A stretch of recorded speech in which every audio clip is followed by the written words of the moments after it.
வணக்கம் நண்பா, welcome to VGSK film. So இன்னைக்கு எதிரி பார்க்க போகிறோம்னா நம்ம கீது மோகன்தாஸ் டேரக்டரில் நம்ம ராக்கிங் ஸ்டார் ஆக்டிங்கில் அப்கம் ரிலீஸ் ஆகக்கூடிய ஒரு பேனல் மூவி தான் டாக்ஸிக். இந்த படம் எதிர்பார்ப்பு ஃபேன்ஸ் இந்த டைரக்ட் சொல்லலாம்.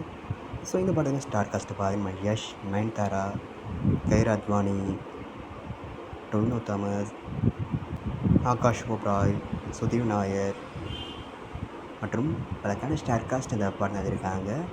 ஸோ ரீசெண்டாக அந்த படத்துக்கு அஃபிஷியல் டீசர் ரிலீஸ் பண்ணி டீசர் தரமாக செமையாக பண்ணியிருக்காங்க. அந்த தரமாக இருக்குது. ஸோ ஃபைட்ஸ் தெரிக்க விட்ருக்காங்க. ஸோ வெயிட்டிங் பார்ப்போம் இந்த டாக்ஸிக் படம் எதிர்ப்பு பண்ண போகிறாங்க. அந்த படத்தை இப்போ மார்ச் மந்த்து 10ஆம் தேதி தேட்டர்ஸ் பண்ணுறாங்களாம். படம் தேட்டர்ஸ் ஆகும்போது தமிழ், தெலுங்கு, கன்னடம், மலையாளம், ஹிந்தி மொத்தமாக இந்த படத்தை 5 லாங்குவேஜில் தேட்டர்ஸ் பண்ணுறாங்க. ஸோ மிஸ் பண்ணணும் இந்த படத்தை தேட்டர்ஸ் போய் பாருங்கள். அண்ட் பிடிச்சிருந்தா லைக் பண்ணிட்டு ஷேர் பண்ணுங்கள். அண்ட் மறக்காம சேனலை சப்ஸ்கிரைப் பண்ணிக்கோங்க. மீண்டும் இது பண்ணுற வீடியோக்கு சந்திப்போம்.